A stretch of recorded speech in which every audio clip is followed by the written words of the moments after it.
Дараагийн мэдээлэл. Улсын хурлын гишүүн Батчимэг нарын гишүүний өргөн мэдүүлсэн суран скутер мопед зэргийг зохицуулсан замын хөдөлгөөний аюулгүй байдлын тухай хуульд нэмэлт өөрчлөлт оруулах тухай хуулийн төслийг өнөөдөр чуулганаар эзлэн баталлаа.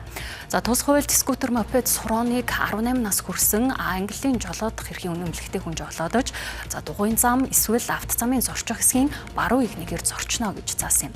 За хэрвээ явгууны замаар зорчсон тохиолдолд зөрчлийн тухай хуулиар торгоно. За мөн скутер мопедыг зөвшөөрсөн байршлаас бусад газарт байршуулсан тохиолдолд торгохоос гадна улсын бүртгэлд бүртгүүлж 18 нас хүрээгүй хүүхэд скутер мопед унсан тохиолдолд эцэг эхэд хариуцлага тооцохоор зохицуулжээ.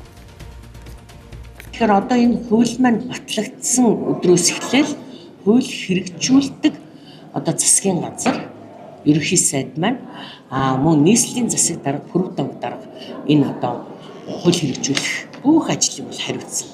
Мэдээж одоо би бол хууль батлуулсан энэ хуулийн төлөө одоо зөндөө ингэж явсан.